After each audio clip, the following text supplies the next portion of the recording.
Hey guys, Philosopher here, and today I have the War Offense tier list for the month of October 2021. Now, we have seen some significant changes to how this meta is playing out. Now, one thing I'll just say at a starting point, obviously I am doing this at a level where everybody's got all of the relevant characters built up. Obviously, at the level of war you're at, it may be that certain teams are going to have more or less of an impact just based on what people have built. So, for example, I'll have people tell me, for example, hey, Axemen are super important at my level because everyone has them huge, but we don't have the other teams built up. That's totally understandable. Obviously, the size of the team matters a lot. But this is assuming you got the stuff built. If you have everything at an equal level, which teams at the level I'm at, where everyone has all this stuff built, what is having more or less of an impact? And that's what I do in this video. And it's not just to tell you, okay, here's what the meta looks like, but it's to try to have some discussion and develop some understanding of how the teams work and how the meta is playing out. And, this month, obviously there's been some significant impacts, right? We do now have the Weapon X team in the game, but we don't have Omega Red. So this list doesn't take Omega Red into account because he's not unlocked. So this is essentially how the Weapon X team without him is impacting the meta, how, people more and more have been developing and reacting to the war changes, which definitely have an impact. So now everybody needs to have a couple more war attack teams, and they have a couple more defenses. I am seeing a lot of alliances, even alliances, let's say in the top 10, with people who just are throwing anything in those last couple spots because they don't have it built. That's not the case as you work your way up the ladder, but I think that over time that's going to change as new characters are released. In other words, right now this is the most strapped we're going to be, right? Over time, as new characters are released, the least veteran players are going to have more characters available to work with. So I think, for now, we're seeing what I'm seeing is people using fewer hybrid teams than before, using some older teams just to fill slots, that sort of thing. So let me talk at the very high level of what I'm seeing at the top here. I'm going to go right to the list. Now, this list here is on my Discord. I update it pretty regularly. It's also linked in the description below, so you can check it out there. I do say, by the way, always to prioritize war offense first. I do think that's the better investment if you are investing in war teams. And the only tier 1 war offense is Infinity Watch, okay? So, when I think about when I'm managing it, there's one war in particular when we're facing sort of our rival or whatever alliance that I'm planning for in advance. The one team that I already know exactly what it's going to have to do, and I pencil that in, is Infinity Watch is going to have to counter Heroes for Hire. That's going to change in the next patch, okay, or in the next week or two. Now, once everyone starts having Omega Red, or not everyone, but at my level, everyone, but once you start seeing a lot of Omega Red, then you'll have an option, right? You can have potentially people can start setting Infinity Watch some on defense, and then use their Weapon X against Heroes for Hire. You might see some Weapon X on defense, but for right now, this is the only answer for Heroes for Hire, and so it's incredibly important to manage not only the usage of this to make sure that there isn't some clown in your alliance who uses this on another team and then you're not able to clear one of the Heroes for Hire, or you don't want to have a situation where you have somebody punch down big with their Infinity Watch, and then you're not managing it well, so you have a small Infinity Watch left at the end and a big Heroes for Hire. It has to do a huge punch up. So this is not a team that can do a huge punch up usually on Heroes for Hire. It's a challenging fight. There's some RNG involved.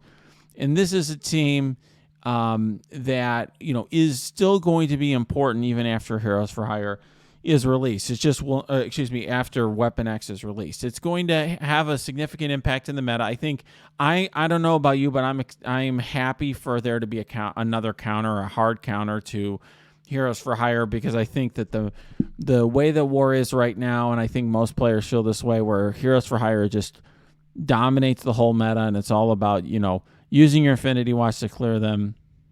I think it's a very stale, boring way for Alliance War to be, particularly since it's just so heavily defense focused. So I think there will be some changes soon, but for right now, they are definitely on a tier of their own. Now you may see here, so tier 2, why is it that I have these two war offense teams here? So let me go to the next one on the list here. This team here, it can be different. So a lot of people run Crystal in this last spot, which is totally a viable strategy as well. There are people who run Fury on it. There are some different options, but essentially, this is a team that we used to use to counter Heroes for Hire before Shang-Chi entered the game.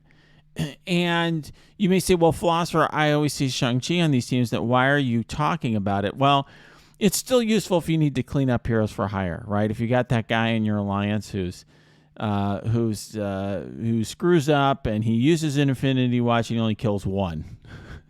It's like, okay, he went through all this. He uses his big Infinity Watch against the Heroes for Hire and he only takes down Luke Cage. Well, you could use this team to clean up. So it's useful for cleaning up Heroes for Hire. So you still see it from that perspective. Obviously, if you're in a level of war where not everyone has Heroes for Hire built up, this team can, have some chance against Heroes for Hire. It just doesn't do well against the Shang-Chi version, at anything close to equal power. But, Kestrel's ult can delete somebody and they can't revive. Surfer can remove a charge. So they're a Black Bolt, when he kills someone, they don't revive. So this is essentially the best that you can do without Infinity Watch until, Omega Red enters the game. All right, so now I have in the other war offense here. So Secret Avengers plus Kestrel plus Fury Namor. Why do I have that on another tier from this other stuff? Well, the reason I have it on its own tier is if your alliance gets to a spot where, let's say you have an idiot who puts on the other team, like a guy, not an idiot, I should say somebody who's annoying on the other side, who puts Infinity Watch on defense. And this may be more relevant in a week or two. But for right now, you have somebody on the other side who just doesn't want to, the other side's like, we don't really want to play. We're just going to put a lot of stuff on defense. They put an Infinity Watch on defense. What do you do? Because you need your Infinity Watch to clear Heroes for Hire. The smart move is to continue to use your Infinity Watch. Use the Infinity Watch against Heroes for Hire, and then use a team like this. But you put Kestrel in there, and it'll do okay at Infinity Watch. It'll punch down on Infinity Watch. Maybe you'll have to have a cleanup attack, but you'll get the job done. So to me, this is close to, if you take Kestrel off of this team and put her on this team, it's as close to I won't say super team, but it's as close as without using Infinity Watch itself on war offense. This is sort of a nuke as best you can get there in war offense. Now, obviously, it does better against some teams than others. This team gets rolled against the New Warriors team because Deathpool just eats all those summons alive. So the weakness of this team is its use of summons. That makes it much worse on war defense. I know some people have told me, in my level, we see it on war defense all the time. And that may just be because at your level, like, everyone has massive Secret Avengers, but they don't have big other teams. Okay, and so then it has a distorted impact. But, in my level, like, if you have everything built out, you don't want to use this on defense because this team is just going to get eaten alive by X-Men or symbiotes or something. So because of all the summons from Maria Hill and Fury, and so as long as you're going up against a team that doesn't punish you for having summons, this is a fantastic team. It's much better if you have Kestrel in it for obvious reasons. Most teams are, and that's why I've said when I talk about her character individually, she's the one character where your usage of Kestrel really can, as a solo character, can impact your war strategy as an alliance. And just so you understand, what I'm doing in my level is as a war captain, I'm deciding where we use these things. So we'll make a decision as an alliance. Okay, I'm going to run we're going to run this team, or we're going to put Kestrel on it, or we're going to do whatever we're going to do in terms of how we're going to use certain teams. And so that's, that's also a decision you can make at an alliance at your level. Like you could say, okay, we have X many, Infinity Watch built up, or Heroes for Hire, and make a decision about where you want to place those and how you want to use those. That, I think, is that's how you succeed as an alliance in Alliance Wars, by really utilizing your resources carefully. It's like having a chess match where you decide where you put your pieces. That to me is the most fun part of the game, is making that decision at an alliance-wide level. Looking forward to grand tournaments so we can each make that decision for our own roster individually. All right, so now there's been definitely some movement. I've changed the tier list after this quite a bit. Shadowland has climbed up the list. I used to have Shadowland like all the way down here, and it's moved to the very top of the tier. And why do I have it so high? And frankly, I considered putting it even higher. Why do I have it so high? Well, I'll tell you. It is because Shadowland, particularly when you have Hanger up, it goes very fast. And so I'll just show you here. So the reason Hanger makes a difference here is Moon Knight, when this character has Deflect, it flips to offense up and fills speed bar by 20%. So Moon Knight goes super fast if you have Hanger up. And then he puts all of these debuffs out there. And this team can counter much newer meta teams because it goes so fast. So, people use it a lot against the new Warriors team because they have put all those debuffs out, and Night Nurse has that ultimate that she flips. In addition to that, obviously she has a second cleanse as well.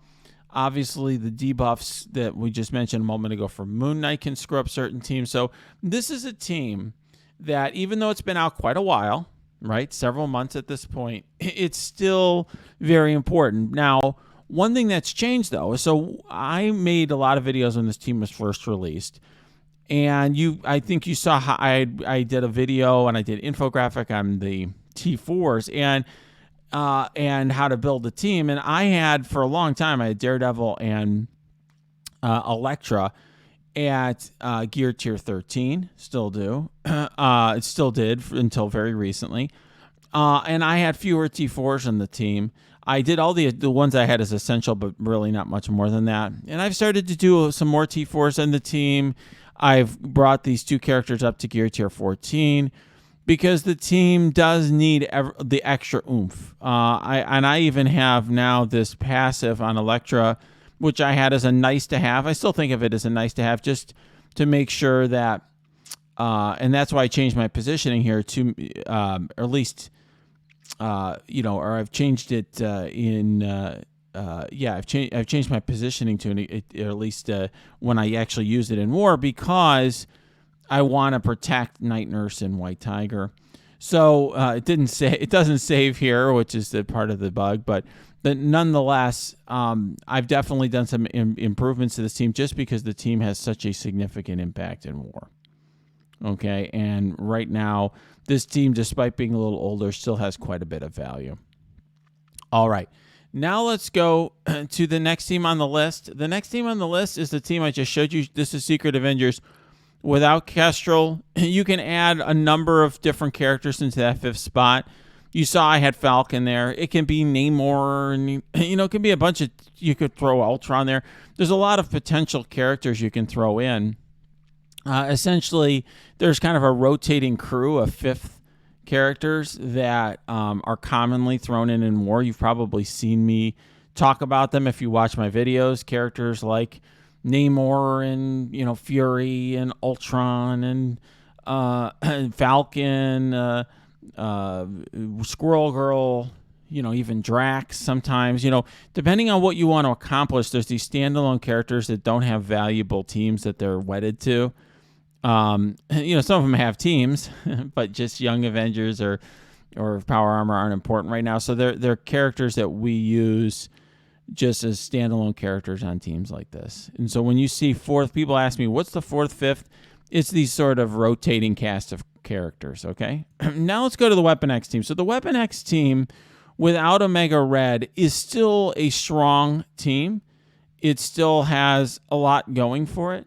Right now, I will just say that I see it much more often on war defense than I do on war offense. But it can, it can beat stuff on war offense. These 4 characters, even without an Emma Frost, even with just, one of those casted characters I mentioned a moment ago, can easily beat like Black Order or something like that. So I think, depending on your roster, where you're at and things like that, this is a good team to potentially use on war offense. As I said, you have to prioritize war offense over war defense. Now, if you have everything built up, as it is often at my level, you'll have he might be on Marauders, he might be on Uncanny, these 2 might be used elsewhere, or they'll make a hybrid team with these and, something else. So, they'll make Marauders with some of these characters. So I guess what I would just say is, this is going to change soon once Omega Red's out. Obviously, that everyone's going to be using the full team to the extent that they have Omega Red unlocked, and that'll shoot up, to the top of the tier list. So this is just a preliminary look at how this looks before Omega Red is released. This is what I'm seeing right now. Essentially, what I do in these lists, by the way, I don't just predict or give you here's my thoughts. This is more like describing to you what I see. And so this is me describing to you now what I've seen over the last couple of weeks. And this is what people are doing with this team. Okay. And that's basically what these lists are. Me helping you understand what I'm seeing is somebody who's paying attention in the high level wars and tracking how teams are being used. The next one on here is New Warriors with the 4th and 5th. So you may say, well, New Warriors, how is that, is that team even, is that team even a good offense team? Yeah, it's a great offense team. Now, I use this setup here for my war defense video. I would not recommend blowing these 2 additional characters, Surfer and Emma, here on this team, but you could really run these 3 with almost anything, and you can beat a lot of teams. And, if you don't have enough war offense teams built up, they pretty much need to be on offense, because they are a team that at this level, they're kind of like a Secret Avengers sort of level team where they can take on a lot of stuff. Now, Secret Avengers, I think, has a lot more room for error because there's so much healing and recovery there. This team doesn't. You have to really know when to use the Cloak Ultimate or Dagger Ultimate. Like if you use your Cloak Ultimate and it gets cleansed and all the debuffs are gone, you really screwed up because you're not going to, you may not be able to recover from that.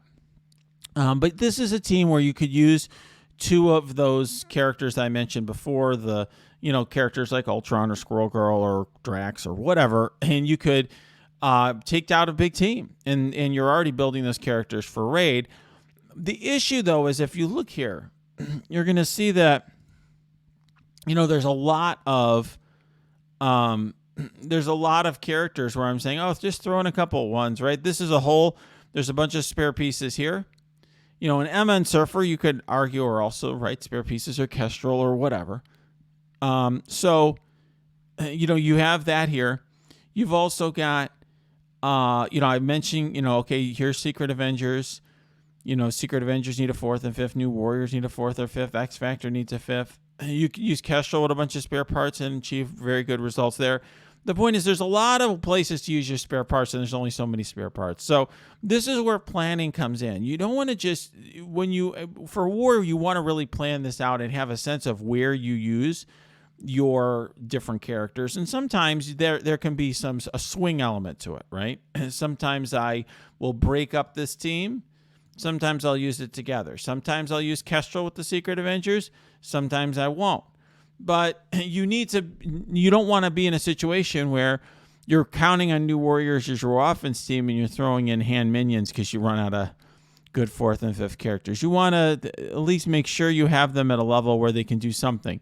Even if it means just Squirrel Girl cleanses before she dies, or you use Rhino there on a team, against a team that has blind, just to clear the blinds. But you want to get at least some value out of those additional slots, not just have filler there. So that's something else you have to manage because Scopely has released a number of teams that just have 3 members. All right, I'll briefly talk about this team. This team is one that I had, put a lot of emphasis on when Kestrel first came out, because you basically could take these 4 spare parts with Kestrel and beat a lot of stuff, particularly some Doom teams like Brotherhood Doom and so forth. The problem is that now we need these spare parts more, right? These are all spare parts, and that are, fine throw-ins, but the thing is you need them here for New Warriors, you need them for Secret Avengers, and so on. So this team is not as important as it was when Kestrel was first released back in whatever it was, April or May.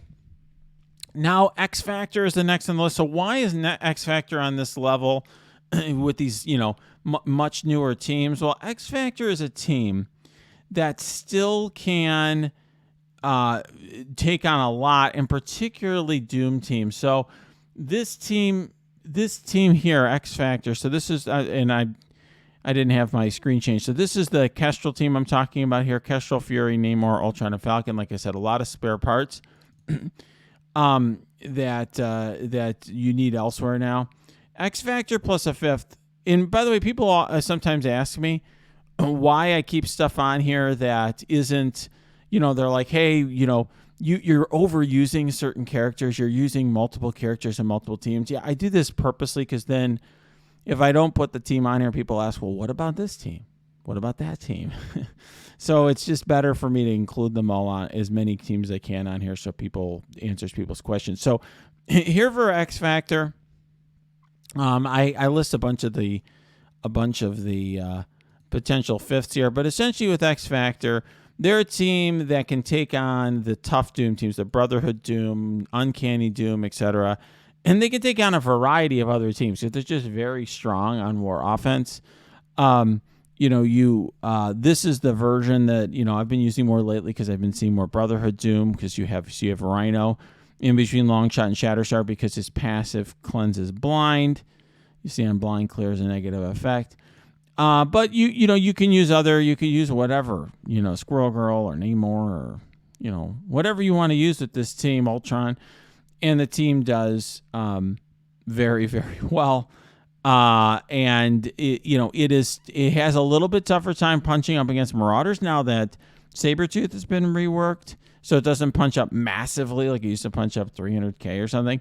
But now you definitely still get a lot of use out of this team. It's still a top tier team. It's still one of those super core teams that does a lot. I used to have Shadowland below them, because Shadowland couldn't counter those Doom teams as well, or as reliably. But now that Shadowland helps counter teams like New Warriors, they've shot up above them. But these are 2 of the absolute core war offense teams. Now we're going to go into the next level here, and these teams are a lot less important, but these are all called bread and butter teams. Everyone's got to have, reach, let's say, whatever, at least 11, let's say, war offense teams if you're trying to compete in more seriously. And practical matters. You don't have enough teams, different teams up here to fill that. So you're going to have to, get a bunch of teams here. So Black Order's a team that obviously still has a lot of use. It does very well against Uncanny in particular, but it's fallen off quite a bit. It's it's going to do better against some teams than others. Does pretty well against the New Warriors because of the flip. Skill Military does a very nice job against some of those Weapon X teams right now, because there's no cleanse on the team, and there's quite a few villains on the team. Definitely very T4 intensive. Don't bring in your Skill Military if you don't have the T4s. The team doesn't work without them. Astonishing X-Men. Sometimes I'll hear from players who are like, this team's amazing on war offense. It's probably just because that's much bigger than the other teams that you've built up. But if you have all the teams built to a similar level, they're okay. They're sometimes on war offense, sometimes on war defense, and they're just another team. I have moved Uncanny X-Men up quite a bit here. And the reason why is when you put Wolverine in the team, it's a lot better now after the rework. So I've moved up Uncanny X-Men quite a bit. And that rework has definitely helped the team a lot, because it creates like a secondary damage dealer. Like the team used to be relying heavily on Phoenix to do stuff, and Phoenix has been falling off. So now having Wolverine as a secondary source of damage means that whether it's on war offense or war defense, you can get a lot more done. Hydra 3.0 in many ways has become more important because this team, and by the way, this is the version, I should say, with Ultron and Beast. So this is if you don't have your Axemen built up, you don't have Jubilee unlocked, which some players are in that situation. They throw Beast here. The team's a lot better with Beast because it gives a whole bunch of buffs to characters like Phoenix and Wolverine. Hydra 3.0, this is using Zemo, Red Skull, Grenadier, and then some other Hydra characters, and it beats Ultimus Mercs very well. It's the best team to beat Ultimus Mercs, and it can also beat Shuri Mercs as well. It's just a very good anti-mercenary team because you have Grenadier as the highest damage, and then Taskmaster focuses the Mercs on that. And this is Hell Hydra. This is using Zemo with to put ability block, and Hela spreads it. So, this team is useful, not as important as it once was. At low levels, this used to be a very commonly used team. There's regular Uncanny X-Men. They're kind of hanging out at the bottom of tier 4. I move them up a tier.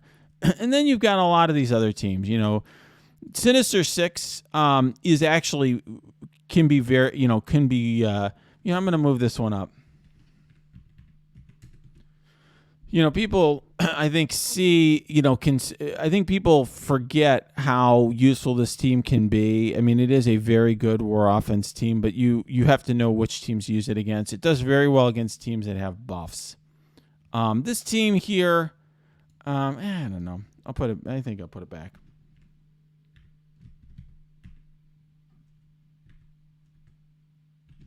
Yeah, it's tough. You can tell I spent a lot of time thinking about where these teams go. Sinister Six is definitely a team that people, I think, sleep on a little bit on war offense. I mean, they're on war defense. The summon makes it easy for, let's say, X-Men to beat. But on war offense, it can definitely, do a number on teams that have buffs due to the flip from Doc Ock.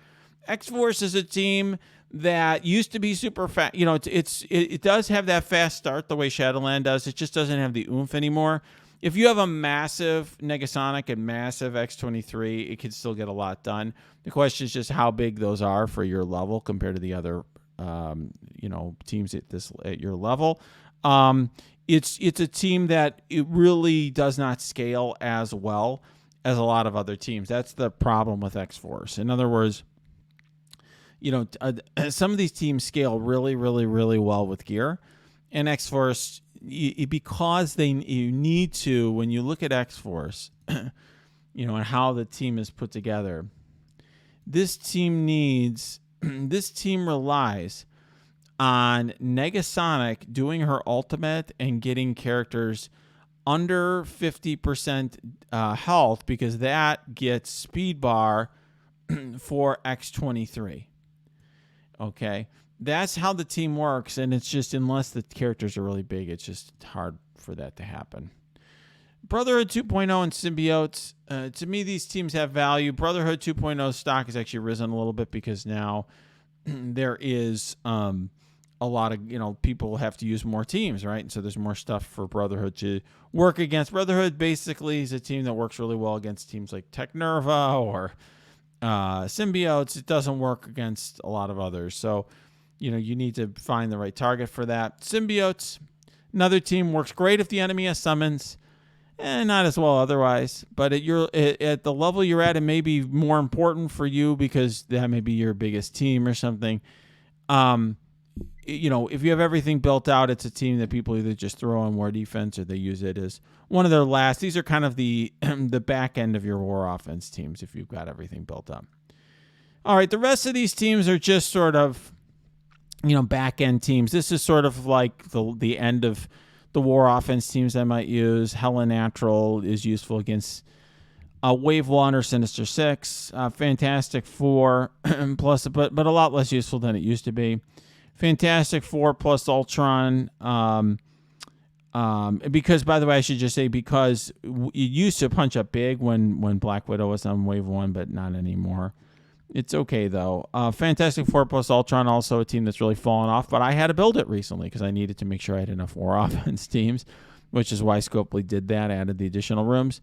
And then here's just a bunch of other stuff. I mean, these are teams that you really don't want to be using. I do use Inhumans occasionally if an opponent just runs like the old Red Skull Hydra, defense. But in Zemo Hydra without Red Skull, similar. It's like, okay, well, if you desperately need your Red Skull on defense, you can run this team if you always know you're seeing Red Skull on defense, because this Zemo without Red Skull does counter the Hydra Red Skull team. Supernatural, I'm starting to see this sometimes on War Defense. People throw it's an awful War Defense team. Not awesome on War Offense without Hela either. But, you got to do what you got to do. Similarly, just running Fantastic Four without Ultron. You drop Torch, by the way, or running Power Armor. I mean, these are things like, unless you've really overbuilt the team compared to your level, you're not going to have a lot of success. But people are doing what they got to do because you don't have it. We just got these new slots added and new attacks, and you got to do what you got to do. All right, guys, I hope you liked this video. I spent a lot of time kind of walking through this. It's probably a longer video than I usually would do. But I thought this was helpful. I've gotten a lot of people asking me whether I had some advice on counters, things like that. I hope you liked the video. If you did, smash that like button. Subscribe to this channel. If you have comments, questions, you're angry at me, you think the video is too long, you're mad, you can post your comments below.